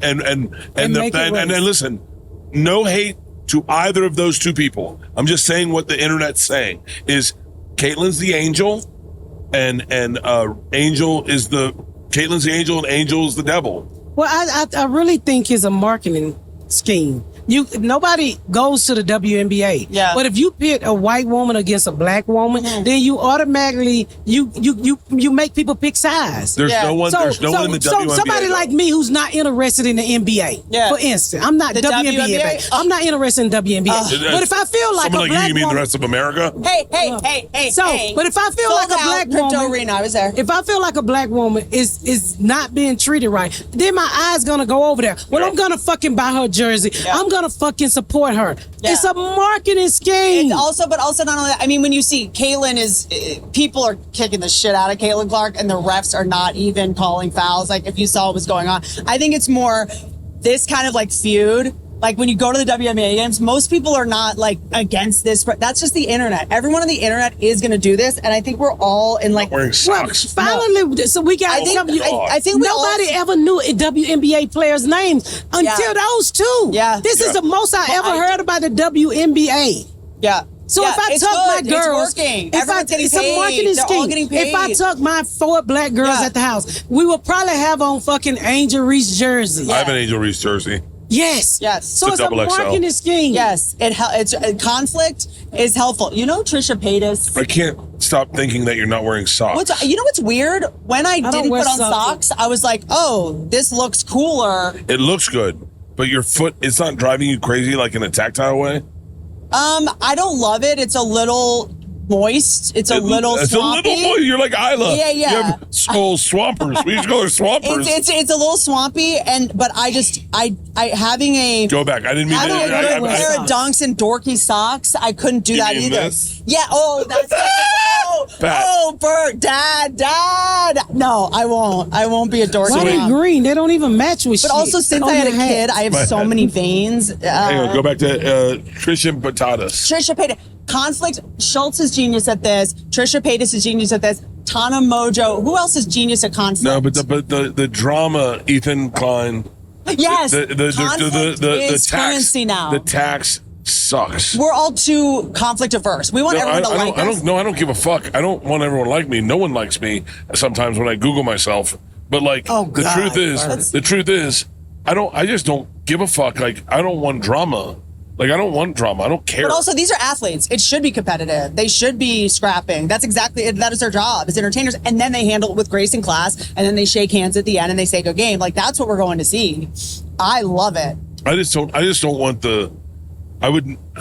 if I knew about politics, I'd talk about politics. I know about comedy, I'll talk about comedy. That's what I know and I'm good at. I know me, I'll talk about me. But like, I don't want the drama. Like, what do you think about the fact that comics? Don't you feel like more comics are talking about politics now that used to not? Yeah, just so we're clear, it used to be very hacky. Yeah. Like, no one respected. Low-hanging fruit. Yeah. I mean, I remember there was a guy, Will Durst, who talked about politics, but that was his thing, and you respected it. Yeah. But if a comic brought up politics, especially right-wing politics, or left-wing politics, like it was so hacky. It was like you're trying to win them over because like it's like almost like going, who supports the troops? And then you're like, okay, we're all on the same page. Yeah. Like, who likes steak? Do you guys like burgers? It's like I didn't mind it done well, but it was such a hacky thing. I just always find it odd, the idea that comedy, our job is to, for the most part, like, give people 2 hours away from their problems, away from the. Let me jump in. I'm so sorry. Please. But what happened is, and I am drunk. The left had a cultural revolution where they forced words onto people. That's how we have the guy from the Canadian teacher, Jordan Peterson. Right. The left forced words on people. We need to know your pronouns. We need to know this. You need to speak. You need to say these words. And I think that's when comedy pushed back. The right does that too with gender. No. Now they're doing it. My aunts made me say yes, sir, and yes, ma'am. Yeah. If I didn't say it, I got smacked upside the head. Yes. That's the right's gender thing. Yeah, but I think it started with the pronouns. When Jordan Peterson, I feel like, was the linchpin to all this, whereas like because he got fired. And that's where people are like. So did Brett Weinstein or something for going to work with a day of no white men or something. And it's like that's when it's crazy, and that's when comedy shows up. Did this happen? We're too young for this, but did this happen? Remember parental advisory? That was Tipper Gore, right? This happened. We're not too young. We were there. Remember when Two Live Crew came out? Yes. And you remember they put that sticker on? And you remember they tried to lock them up along with this has happened before. NWA. Yeah. The thing that bothers me, I guess, under all this is like when people are like, there's never been women on television. It's like, did you not watch Living Single? Did you not watch Designing Women? Did you not watch Golden Girls? There's never been women of a certain age. Golden Girls is like still the biggest show in syndication. Yes. Like, there's never been a plus size woman in the lead of a comedy. Like, do you know who Queen Latifah is? Like, yes. The idea that we're ignoring the fact that this has happened before and every generation thinks it's the first time they've ever done anything. Like, having words and stuff be a thing, that's happened before. I mean, George Carlin, the 7 words you can't say on television. But also, like, there was, I didn't mean to interrupt. I'm sorry, Whitney. There was, when Two Live Crew came out and NWA, we loved it. When they put that parental advisory, we bought it. But then there's that turning point where you no longer buy it because of that, because all people are doing going ass, pussy, dick. And you're like, no, there's no art to it anymore. Yeah, but I would go to the Sam Goody or whatever it was and look for the parental advisory. And you just buy didn't want the clean rap. I mean, clean rap went out of style with Houdini. And when Two Live Crew came on scene in NWA and they was cussing, you no longer wanted the clean rap. By the way, all I'm thinking about is a marketing opportunity for Houdini to make clean rap, where it's like Reynolds rap, but it's called clean rap, and it's Houdini going like, "Hey, use clean rap." Yeah, so I feel like this has happened. We act like this is the first time our society's ever been like had a problem with like words and speech. I mean, that's why it's the first thing in the Constitution. It's always happened. I don't know. I'm trying to take it. I'll tell you what. I've been a little off Instagram for the last probably like 4 months. I still post every now and then, but I'm not posting the way I used to. And it's kind of nice, but it's also a little scary. because you go, it's nice to not think about what life is like to like put it out there. Like, 'cause sometimes you're like, oh, this is a great post. Oh, this is a great, like yesterday, Pete was with me. We were at this props place and there were so many cool things I could have made posts about. But I was like, I should be present in making this TV show. So hard. And so to be away from it feels really nice. But also on the flip side, when you get on Instagram, you're like, It's scary. yeah, I go, am I doing anything? Are you scared of what? I'm very scared because, I mean, I'm black in America. And think about this. They're grabbing brown people. It ain't about being no felon and all of that shit. And as a black community, we know what's next. If you can take those people and drag them out of here, and we're a citizen, what's next? There's going to be more rules broken to fuck with us next. So that's how the black community feel. I mean, there's a reason why, we got the NAACP. There's a reason why we have to fight for the laws that we have in this country as Black America. And you see them keep being thrown away. And I'm not going to say the comic. When Trump first got elected, I called a very big comic we all know. And I said, I'm scared. And they say, why? I said, because I'm Black in America. And this comic said, you're going to be okay. And I said, no, I'm not.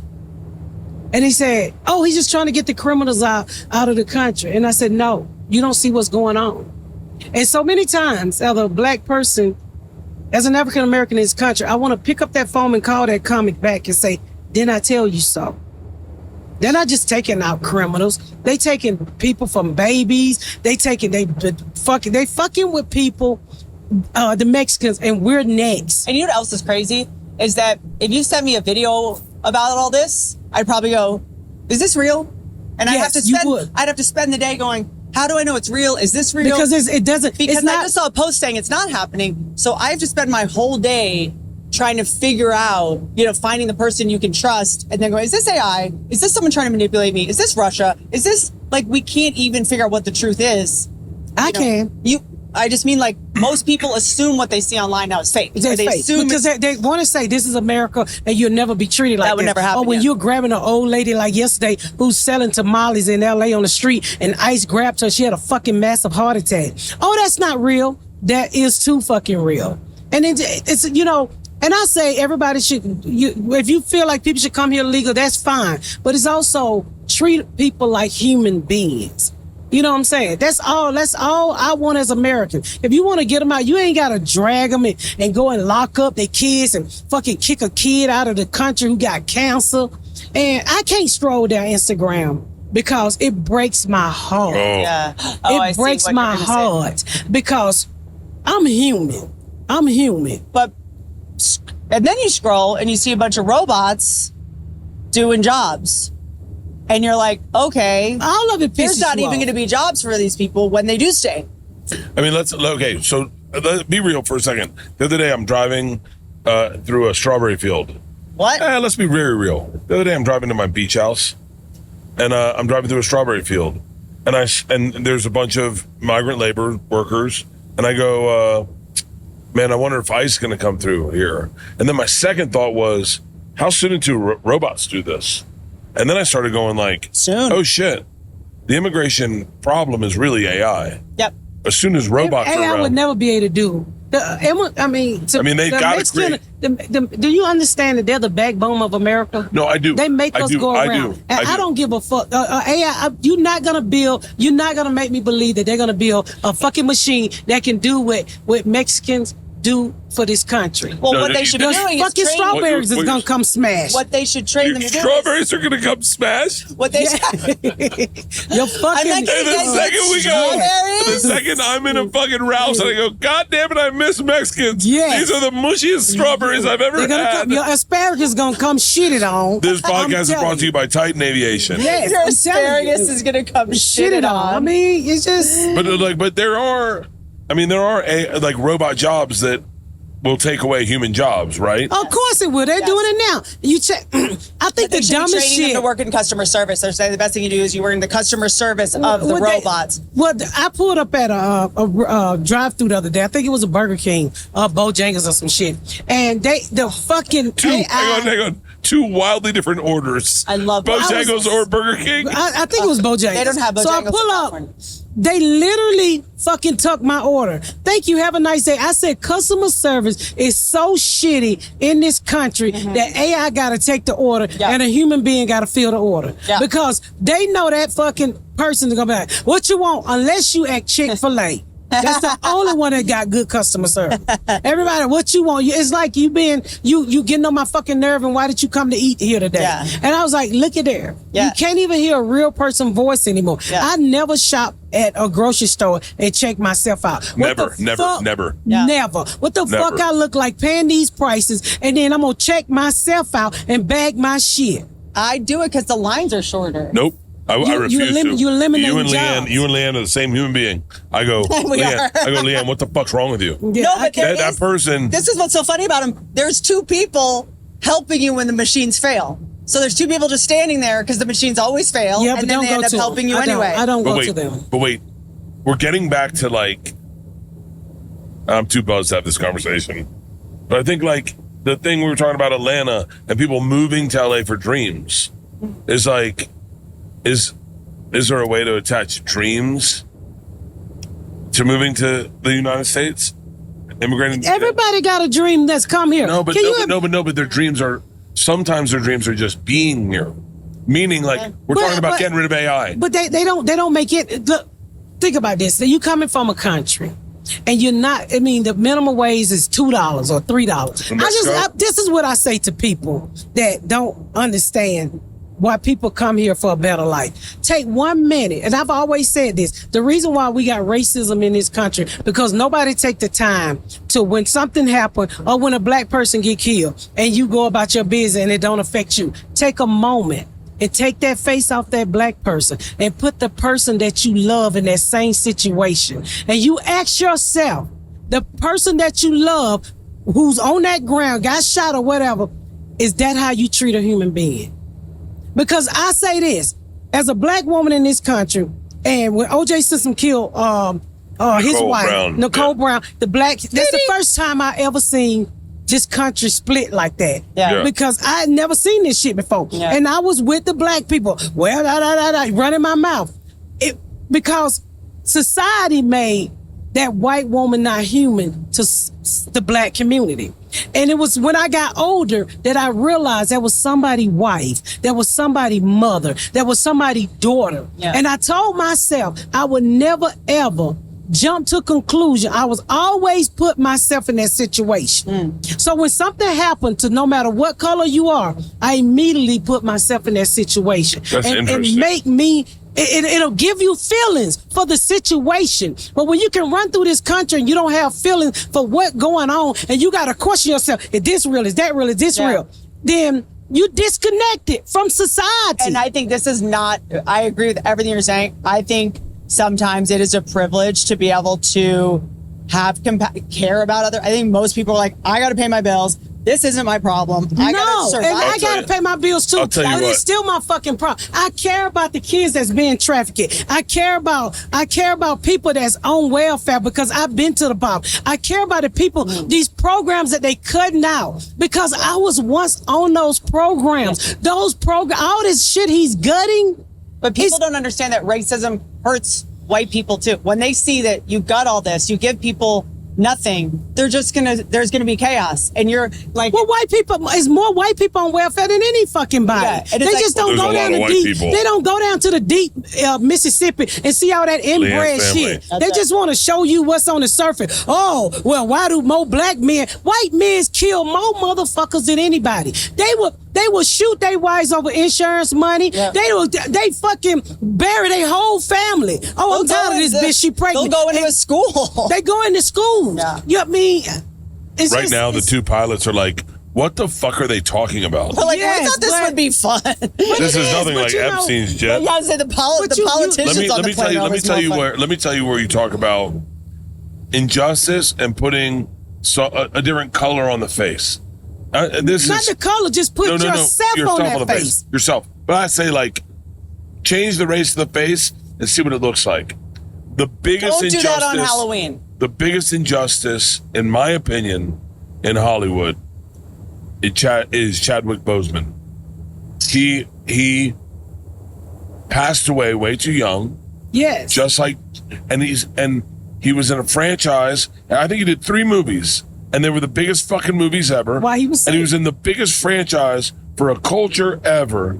And no one talks about him every day. We should talk about Chadwick Boseman every day, the same way we do James Dean. The black James community. James Dean that is, Black Panther meant everything to us. I know, but like every day when I went to, the studio I was shooting at? Yes. And they have a picture of Black Panther. So they shot at that studio. Yes, we And love it. I would see him every day, Mm-hmm. and I go, it's a bummer that he's not mentioned the way James Dean is every day. Like almost like. Where do you hear about James Dean? Where Everyone do you talks about hang James out? Dean. I don't even know who the fuck that is. James Dean? Where do you hear about him? No, never mind. Where are you hanging out? Down at the billiards? Where But you're like- getting a The Black phosphate Panther- down at the pharmacy? the Black Panther's like a hero. It's fucking like a. I definitely it's don't- Like But like, it's Obama. almost like he passed away and like no one immortalized him the way they immortalized James There was Dean. something Yes, very... the fuck we do. No, but the world did. The world immortalized James Dean. Who the fuck is James Dean? So I'm in the world. So He's you the gotta guy- say white people. He like rolled cigarettes into his shirt. He was like from the 50s. He was well, like you gotta say white people. I don't- 'Cause I You don't know who asked him- James Dean is? No, I don't. And I Are can you- call some You've black heard of people. Jimmy Dean Have sausages? you ever gone to Yeah. Spencer's Same Gifts guy. and looked at the But posters? if you do some history, it probably came from somebody black. So I don't That's know. true. I don't know who the fuck James Was Dean it like is. Western? Even when I try to be serious, I'm fucking an But you, idiot. who the fuck is? Can you Google James Dean? He's like a... You know who James He Dean had is. like Elvis? He was like a stud, like an actor in the 50s. He's a He died early. I don't know why you You'll think recognize he's him. mentioned everywhere. I don't know where you're James hanging Dean's out. an know who icon, he is. an icon. I hear about him like twice a year. Like if you go to like a You know this picture. a Johnny. I don't know that dude. If you go to like a Johnny Oh, I've seen Rockets him. bathroom, he's Oh, like yeah. framed in a. You know He died James Dean. early. He died. Well, he died at the same age as Chadwick Boseman. Have you ever been to probably. Planet What was wrong with him? Hollywood? He's What? like maybe he got on the into a wall. car accident. Oh, he was cute. That's why. Yeah. Yeah, he was in Rebel Without a Cause and Texas? What's the oil thing? I don't know. Whitney, you're the. I don't know anybody who know. immortalized him. That's Being probably smart in the white doesn't know. community. I've never heard James a black Dean. woman say, "Woo, I want to fuck James Dean." I think that's the first time I ever heard his name. I've seen him on bathroom stalls. Cute Yeah. white boy. Yeah. Yeah. But like Chadwick Boseman, for whatever reason, I don't think he's brought up enough. Don't you think I don't this- think he's been iconed enough. Why do you think that How about is? that? I have a don't. I theory. think I don't know. I have a And- theory, which is his cancer Give me was up a so piece. mysterious and weird. He kept like, it. He kept it private. and it's But- so but hold on. heartbreaking, and you're kind of like, if he didn't want us to know stuff, there's something that's like, oh, I don't think he wanted But us also, hang on, to. No. but also, Norm Macdonald did the same thing, and he's an icon, right? So, like, I don't know. I You just, somebody comedian? what the fuck? Are we doing pastries this whole flight? Are you talking about comedians? Norm Macdonald. I also think that with That's the comedian, right? For something he to- kicked me off of Last Comic Standing. Norm Oh Macdonald, yeah, he did. what did he say something, or just voted? He voted me off. Did he say why? I don't think he got me. So as a lot of you guys know, I like to shower in pools. I think it's because I'm from Florida, and I'm not the only one. A lot of us shower in pools. But the problem is, what are you going to use to shower? Because if you're already committed to showering in a pool, you're not going to have shampoo, conditioner, body wash, face wash out there as well. That's where Mando comes in.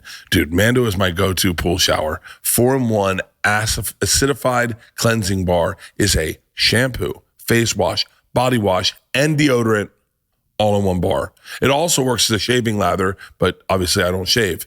Simplify your whole hygiene routine.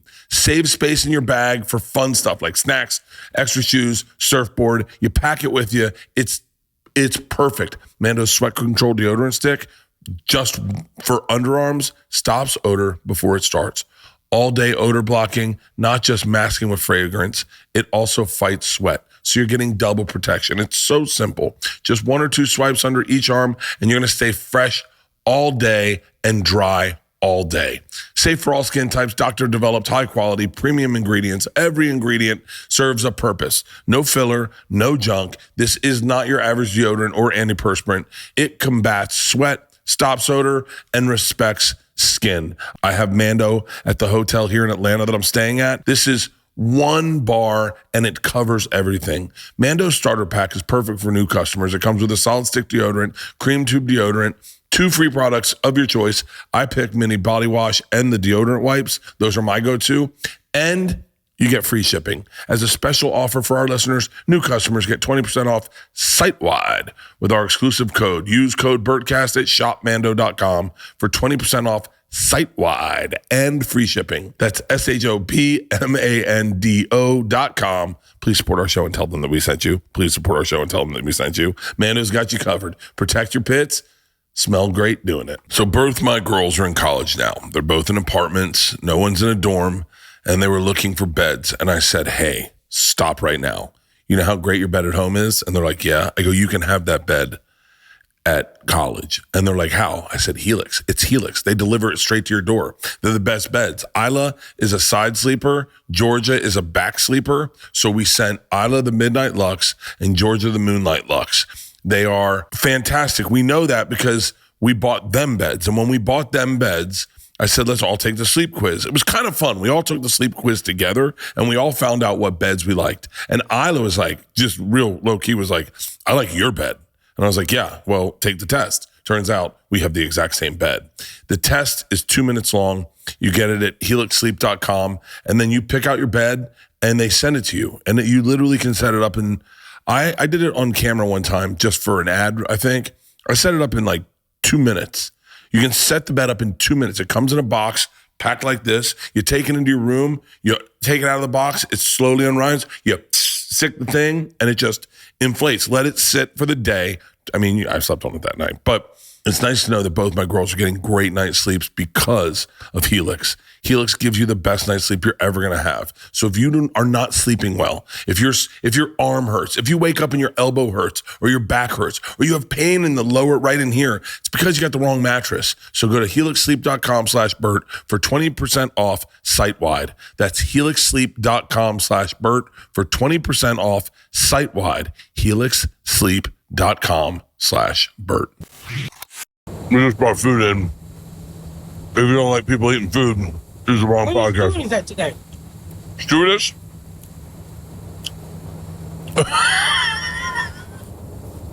That was the pilot. She just happened to be female, so we were treating her like a stewardess. You lying. That was the pilot. We were on a private recently, me and Bat together. And there was a woman, and Kyle was like, how about a couple drinks? And it was the pilot. She was like, yeah, sure. So he met his drinks, and then we proceeded to assume she was a stewardess for the entire flight. And then the pilot got up to go to the bathroom. I was like, who's flying the plane? And I was like, I think the stewardess is. And then we went up, she was like, oh, she's a fucking pilot. And there was a female pilot that we treated as a stewardess. I feel bad. I love to see women pilot. Yeah, where was the pilot at? She was heating up food and shit. He was heating. Yeah, no, Kyle was running her around like he was beat. He was like, I'll take 2 more. Couple more.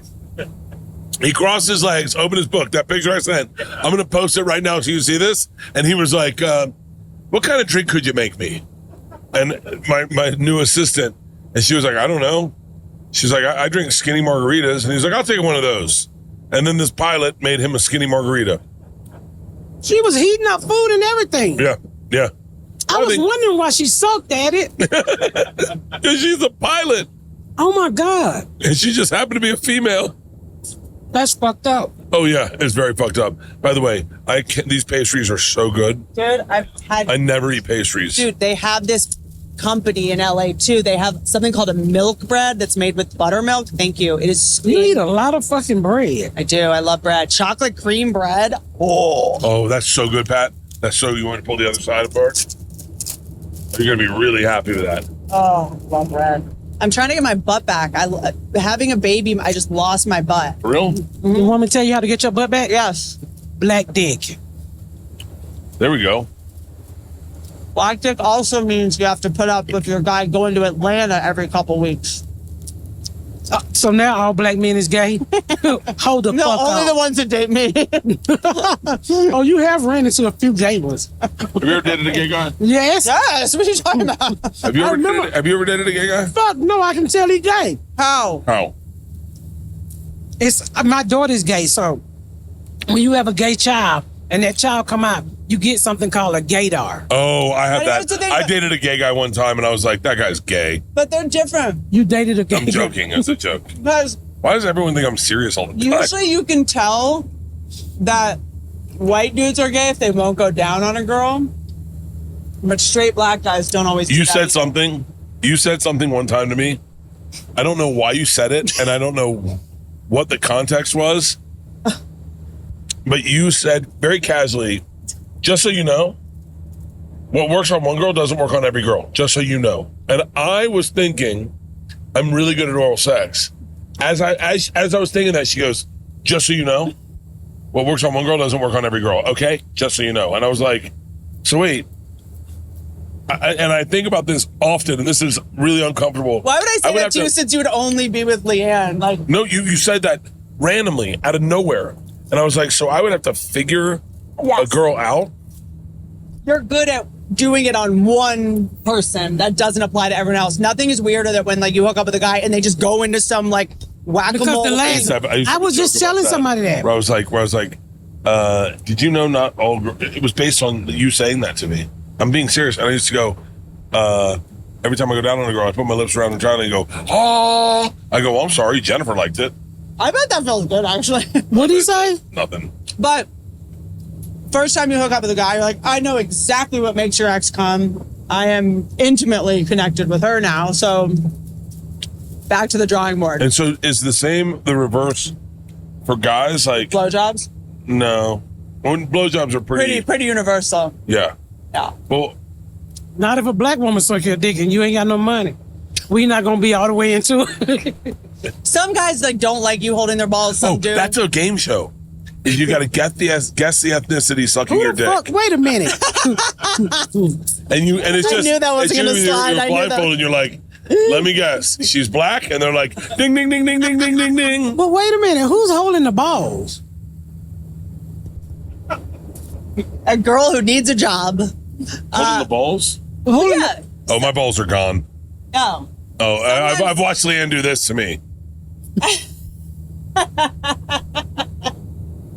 She tries to hold them and then goes, Jellyfish. oh, they're gone. Nothing. I'm just feeling a lot of wrinkles. What does that mean? Do balls get smaller as you get older? They get longer. They get longer. Yeah. No, I ever since I started testosterone, my balls are kind of non-existent. Really? Yeah. I thought. They don't get bigger, they get smaller. You nutless? Why? Because Almost. your I'm balls like a aren't making eunuch. the testosterone. Yeah. So they're not as big as they used to be. Oh. But if I slow down my testosterone, they get bigger. And I got to be honest with you, I don't mind not having testicles because they get in the way. Like you sit on them a lot, and like, Yeah. and my testosterone has not been great while I was in Atlanta. I just was working too much, and they started getting bothersome. Oh, because it's humid. So I upped my testosterone and got them to go away. Really that small? I think if you saw it, you've seen it. Yeah.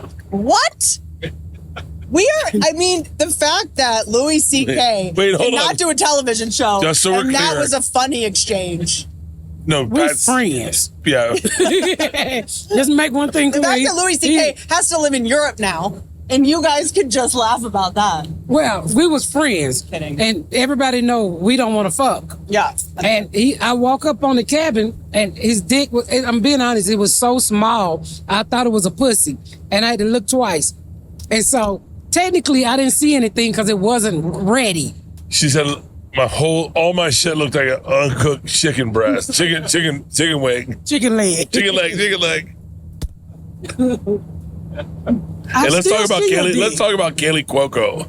Oh, no, the fuck this we're is, not. you two shut up for 1 second. I'm going to say. I think that's the reason I have a hard time getting people as guest star now. It's because of Kaylee Cuoco. Here's the Really? thing. You own the cabin. Yeah, with Crystalia. We're keeping this in the podcast. Keep it in. Keep it in. Yes, you were in the podcast. I got so bummed when he got canceled. I was more bummed for that episode. Dude, I was like naked getting spray tan in the freezing cold. And I'm like, okay, it's worth it. It's funny enough. Let's just fine. I'll do this. And then we were like eating slugs or something and then getting manicures and pedicures. No, the hardest we laughed. And Leah Remini got mad at us. Because Leah Remini, okay, so when people who are funny but aren't comics necessarily start roasting comics, and it's tricky because she's very funny. And who's Leah Remini? Leah Remini, King of Queens, ex-Scientologist.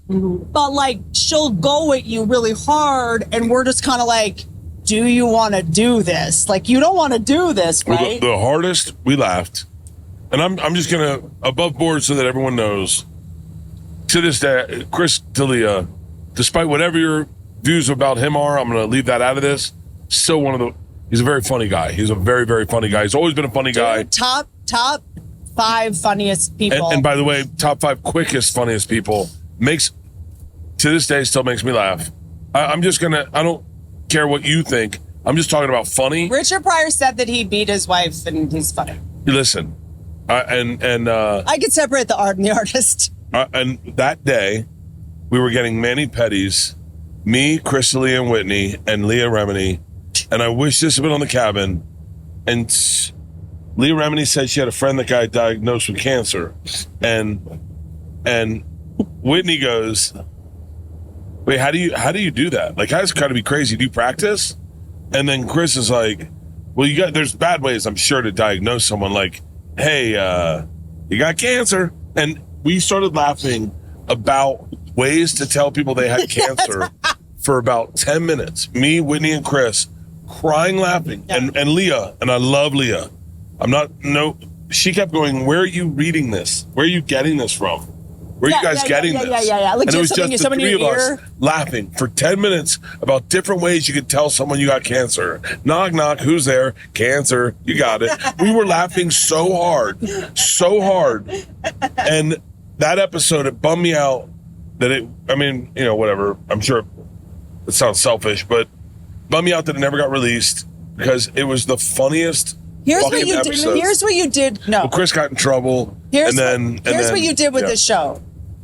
I always say mixing comics and other people, it never goes well. That's when it was a bad idea. That's when that's what made so much of it so genius. Like, you owe so many people apologies forever. It does feel like bullying a little bit because people come on and it's like MMA. It's like putting lightweights with heavyweights. It's just not fair. I just had this conversation on my set with a lot of the black employees. I don't know the right way to say it, but and they were talking about the cabin, and I said, I knew it went wrong because I'm not going to say I know the black experience, but I know you well enough to understand what certain verbiage means and what certain verbiage means to other people. And Michael Vick was the linchpin in all of this, is that... Don't say lynch. Okay. Michael Vick was the ignition in this, is that Kaylee Cuoco didn't like Michael Vick for what he did to dogs. That was what she should have said.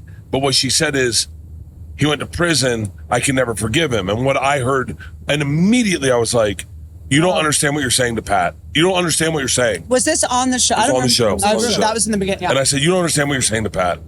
And I understand what you're saying. And we can all agree with what you're saying, but you don't understand.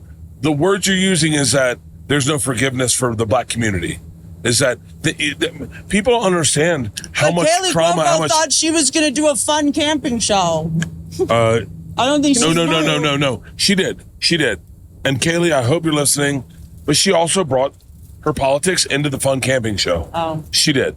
And that was on Kaylee. But Kaylee also, honestly, I'm not saying she's never had a rough day in her life, but she's had a pretty good life. And a lot of times her politics, no one's ever going to disagree with because they're liberal. And what she didn't understand what she was saying. I don't think she talks about politics. She talks about dogs. But her issues. We was talking about dog. Yeah. Michael Vick. I'm a big Michael Vick fan, and I have this argument all the time with white people. Yeah. Oh my God, he killed a dog. I said, well, if you want to be technically, your ancestors killed my ancestors. So do you really want to go there? Use dogs. Yeah. You treated us like dogs. And by the way, also, that's how I took it. When you said you can never forgive anybody, everybody should be able to forgive somebody. Two things I can't forgive is a rapist and just a downright murderess. I don't think I can, a child molester. I can't forgive that. Yeah. But anything else, we all makes mistakes in life. Yes. You don't know what was his upbringing. It damn wasn't so like yours. So why didn't you open your mind? You don't do that. You said it wrong. Yeah. And I immediately said, okay, no. There was not a lot of understanding on both sides. I was, in all fairness to Kaylee, I'm on Pat's side because I'm a friend, and I don't know Kaylee. And I felt like this was, I don't know. I just felt like I had to defend Pat. It was two people from two different walks of life. And also it's like, listen, let's be very real about dogfighting. And I'm being from real. The South. That's the shit we did. There was dogfighting. You can't blame Michael Vick for being a product of his community. Environment. You can't blame him. He understood Just because you give them money don't mean they forget where the fuck they come from. People been cockfighting forever. Then you whoop them chicken ass and then put them on the shelves. I think that's inhumane. We're not eating the damn dogs. Yeah. And so that was, I feel bad because I've never had any interactions with Kelly Cuoco since, obviously.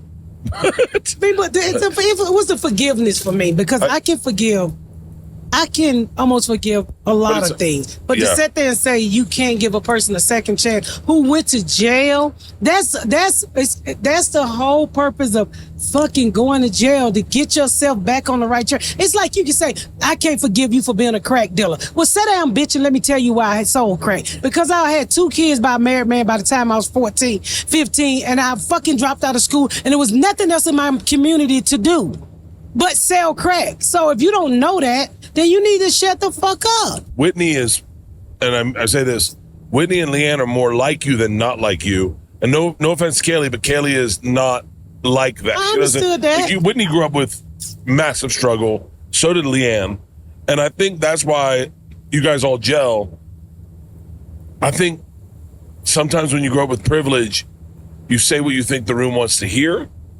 Or you feel like what you say won't be challenged, not realizing the other side. Pac-Man said to me the other day, he was talking about watching his dad die at 7. And I'm in the shower the other day, and I'm just thinking, God damn it. Wow. Like, it hit me. I go, the trauma that must come with that you don't deal with at 7, and no one puts you into therapy at 7 when you're growing up in the SWATs. You don't have you didn't have the money to be putting in. Yeah, and then I go, wow, that's undealt with trauma. And then I go, I'm the only one that can say this. I know, Whitney, your life was not super easy. But like, if my dad went to prison and I didn't see him for 5 years, that would really suck. I would have been better off if my dad went to prison.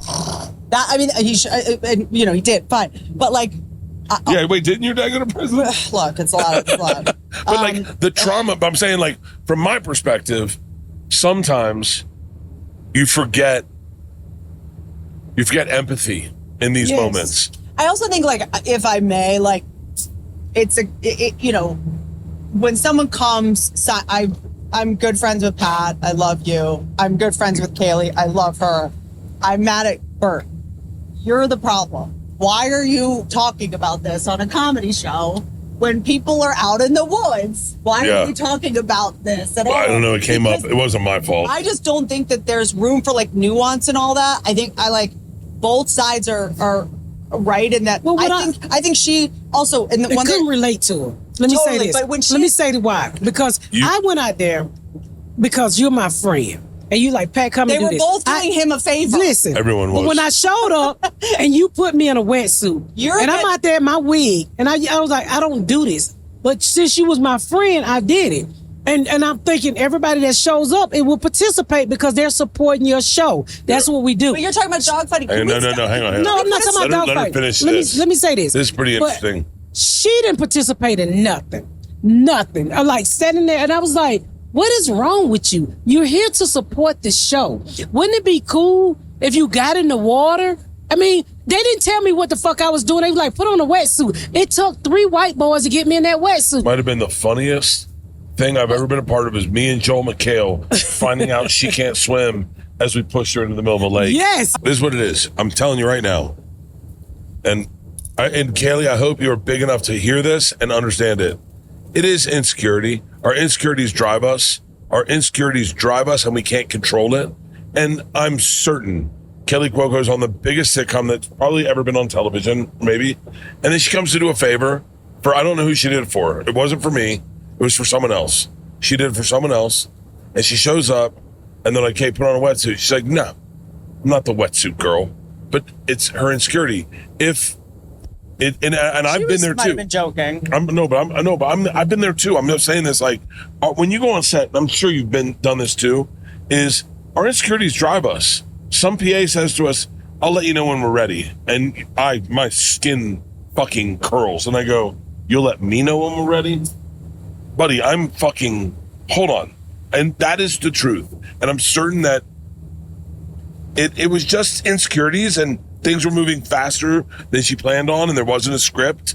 And that's comics are good with that. All she does is rescue animals that have been abused and forced to do things they don't want to do, which is very much like what child acting is, you know. So I think she's got her own, you know, I think that can exist. That's what you do too, right? It's one of the things I do rescue. Why y'all do that? Why don't y'all just go get some kids on meth or crack? You could do that. I could do that too. I grew up around that. I grew up around, like, people were scary, animals were safe. And a lot of people get attacked by pit bulls because the ones that are trained to do this aren't handled properly, and then people get hurt. So there's also just a lot But don't you want a black kid that can run? No, because then they would leave me. They'd run away from home and succeed. I wouldn't be able to catch them when I was filming content with them to show that I'm a good white woman. If I could adopt a black child right now, 100%. How about this? Hold on. Did you ever watch? I would adopt a child. Well, no, hold on. Leanne's got to raise it. I'm not going to raise it. I don't know if it's a boy or girl. Them. Check your pronouns. Okay. No one's pronouns are it. It does. 0 of them. Did you ever watch Jada Pinkett Smith's Red Table Talk? Mm-hmm. Remember when she had Kristen Davis on, the actress from Sex and the City? So Kristen Davis, I believe, adopted a black child, and they were like, basically like, you shouldn't do this. Like, black children need a black mom, and Kristen Davis was like scrambling. I think a kid needs love. But that's what I believe, because I try not to see color in that, but I will say this. As a black mother, I think you need to learn a lot about that black child. Yeah. One of the things that we hate the most is the way they do their black kids' hair. Like, I know a white couple who owned Chick-fil-A who got 2 kids from Africa, and they would put the rubber bands, and mama had went to a class. She was laying the kids' hair, and I pulled her to the side. I said, these fucking rubber bands is too tight. They're going to pull the fucking baby hair out. Yeah. But I follow one lady I cannot think of her name. It was a nurse who's on Instagram. She adopted this little black girl. The black mama gave birth, and she just took the baby from the hospital. Something like that. Yeah. And she traveled this baby all around the world. And she's white, her husband white, but it's the most beautiful thing. I don't think love have a color. Yeah. But when you do adopt a black baby, you do need to know about the hair. You need to know how to care for the skin. Yep. You know, you need to know the different things. Your white daughter is not like my black kids. That's right. You know, gotta know. Has adopted a black son. She can't move to Texas because she's like, there's not enough black people here. She moved to Louisiana. No, you don't tell me. She moved to New Orleans because you don't have to be around a black community. It's just love. And it's, you know, you gotta leave space for them to know who they are, because as they grow up, they're gonna see that things are different. Yeah. And the blackness is buried within us. So it's going to eventually come out. I had a white guy come up to a show one time. He adopted a black kid and raised him till he was 17, and now the boy's acting out. And he pulled me to the side. He had sent me a text message at first, and then a DM, Then he pulled me to the side. He said, what can I do, Miss Pat? He looked at us and said, we're not his parents. I said, well, he know you're not his parents. He know you love him, but he's also missing something. And that doesn't have anything to do with race. If you adopt it and you feel like it's something missing there. But also every teenager's going to push it, whether you're their actual parents or not. That's an excuse. Like, you're not my real dad. Like, no, that's not true. I mean, it has a lot to do with something that you're missing. yeah. You know, I grew up with an alcoholic mom, and my whole life I grew up missing love. Yeah, me too. So you know you're gonna be missing something. And I think when white people adopt a black kid, I just think that they should learn more about the culture. That is a tall order. Like, I can't imagine like learning about hair, and it's so natural when it's the same. You know, it's so natural. Like, yeah, you don't even think about it, and then but I still would adopt. You should adopt. I mean, your kids are grown. Tell Leanne. Yeah, you should get you. But then it gets tricky because it's like, there's certain things where you're like, if a teenager's pushing, like, how do you keep them safe? How do you, like, if they're getting bullied at school? Your son is gonna grow up. How would you do with your son? Yeah, no, same. After watching that Red Table Talk, I was like, oh, like, you know, is asking black people, hey, can I have some help with... We would be more than fucking happy. That's where it gets tricky. It's like, am I trying to ask you to work for me for free? No, you're not asking to work. You can, if you had a black child and we're friends, I would give you pointers. If I adopted a white kid, I would call you first. Oh, I'll teach him privilege. Yeah, I can't put cocoa butter on the white baby. I gotta use, what's that? That shit that start with an E. What's that lotion, that thick lotion start with an E? Eucerin, yeah. That's white people Where's lotion. Whitney going? The bathroom's the other way. The bathroom back here, Whitney. Whitney got lost. All right, we should probably wrap this up, right, Pete?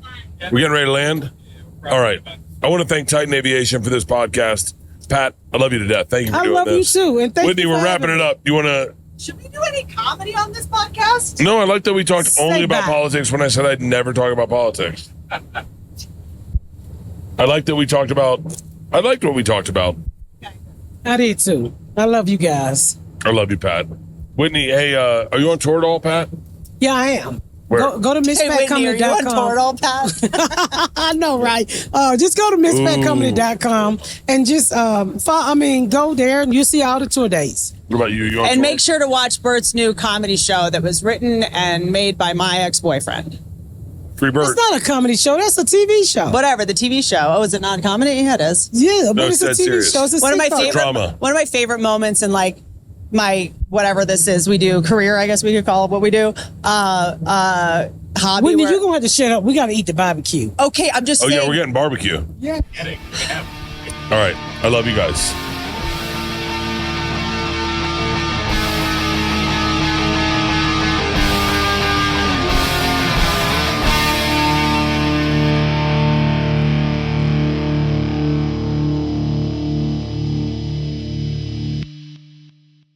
This episode was brought to you by The Machine.